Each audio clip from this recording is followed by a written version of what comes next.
देखिए, ओपीएस का मुद्दा तो हमारा एक कर्मचारी वर्ग का सबसे बड़ा मुद्दा है आज। चाहे देश हो चाहे प्रदेश हो, हर जगह ओपीएस का मुद्दा सबसे बड़ा मुद्दा बना हुआ है। आप देख भी रहे होंगे, चाहे राजनीतिक गलियारे हो चाहे कर्मचारी वर्ग हो, हर किसी की मांग यही है कि जल्द से जल्द हरियाणा प्रदेश में और पूरे देश के अंदर पुरानी पेंशन लागू की जाए। और 2018 से हमारा ये आंदोलन निरंतर जारी है, जिसमें तमाम विभागों के कर्मचारी अधिकारी जो 2004 और 6 के बाद नियुक्त हुए हैं, उनकी पुरानी पेंशन जो खत्म कर दी गई थी, उस सामाजिक सुरक्षा को पाने के लिए लगातार संघर्षरत है। अभी 11 फरवरी को ही आपने देखा होगा, जींद के अंदर एक हमने महारैली आयोजित की थी, जिसमें लाखों कर्मचारी और उनका परिवार वहां पर पहुंचे थे। और वहां पर कांग्रेस पार्टी के द्वारा वहां पर पहुंचकर हमें समर्थन दिया गया था।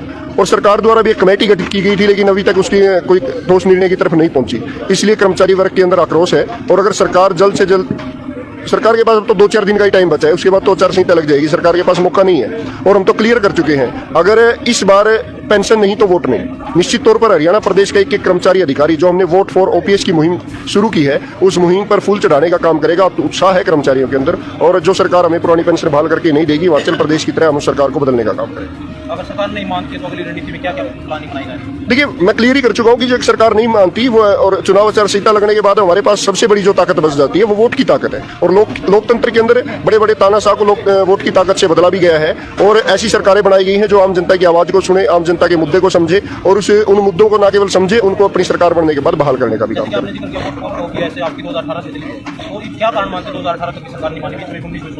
देखिए, 19 का चुनाव आया, उस समय भी हमारा मुद्दा बड़ा मुद्दा था चुनाव के दौरान। और उस समय जननायक जनता पार्टी यही अपनी जींद की भूमि पर इसका गठन किया गया था। और वहां पर उसके जो प्रमुख थे दुष्यंत चौटाला, उन्होंने ये कहा था कि जैसे हमारी सरकार कहीं, उन्होंने अपने ही वंशज ताऊ देवीलाल की नीतियों के विरुद्ध काम करने का काम किया और अपने वादे से मुकरते हुए नजर आए, तो निश्चित तौर पर उनके खिलाफ भी नाराजगी, और उनके खिलाफ तो हम खुले तौर पर अपनी नाराजगी व्यक्त करते हैं कि एक सिंगल कर्मचारी भी उनको वोट देने का काम नहीं करेगा।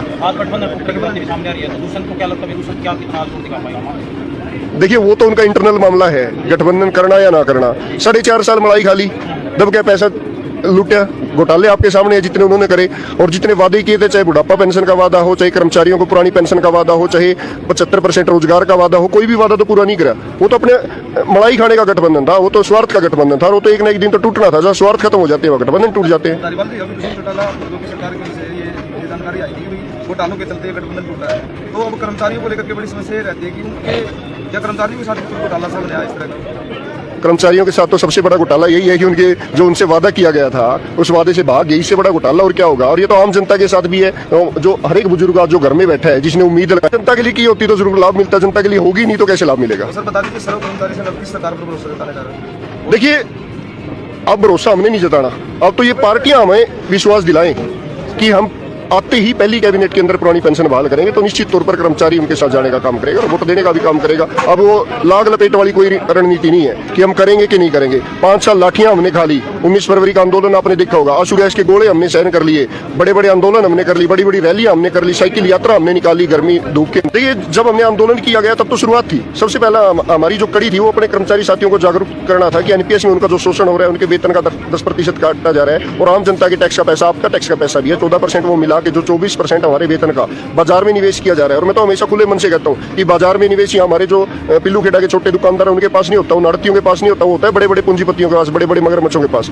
और वहां से एक सबसे बड़ी इस नीति की जो कमी है, पैसा कर्मचारी अधिकारी जागरूक है। और हरियाणा प्रदेश का 3.5 लाख से ज्यादा का कर्मचारी, चाहे वो हमारा एनपीएस का कर्मचारी हो, चाहे हमारा ओपीएस वाला कर्मचारी हो, चाहे कच्चा कर्मचारी, आज निश्चित तौर पर हमारे साथ इस आंदोलन में जुड़ा है। सरकार इसके लिए वादा करती है और उसके लिए सरकार चुनाव लड़ती है, और वो सत्ता में आकर अपने वादे से मुकरती, तो फिर उसको कहते हैं आपने? देखिए, इस तरह का हिमाचल प्रदेश में भी आपने देखा होगा, और हमने हमेशा ये कहा है कि जिस पार्टी की जहां पर सरकार है, सबसे पहले वहां अपनी सरकार के द्वारा वहां पुरानी पेंशन बहाल करें। और इसके ऊपर मैं तो आज खुले मन से आपको बता ही देता हूं कि कांग्रेस पार्टी जब पहले हमसे वादा किया करती थी, तो हम ये कहा करते कि राजस्थान और छत्तीसगढ़ में आपकी सरकार है, पहले वहां पर पुरानी पेंशन बहाल करो। तो उन्होंने वहां पर पहले राजस्थान में पुरानी पेंशन बहाल की, फिर छत्तीसगढ़ में की, फिर उनके गठबंधन की सरकार थी झारखंड के अंदर, झारखंड मुक्ति मोर्चा की, तो वहां पर उन्होंने पुरानी पेंशन बहाल करने का काम किया। फिर उन्होंने हिमाचल प्रदेश के अंदर वादा किया था कि पहली कैबिनेट में करेंगे, और उन्होंने वहां पर भी उस वादे को पूरा करने का काम किया। तो निश्चित तौर पर जो पार्टी एक विश्वास कायम करेगी, अपने राज्यों में पुरानी पेंशन बहाल करके एक उदाहरण पेश करेगी। तो पेंशन वाली संघर्ष समिति प्रदेश के तमाम कर्मचारी संगठनों, कर्मचारी यूनियनों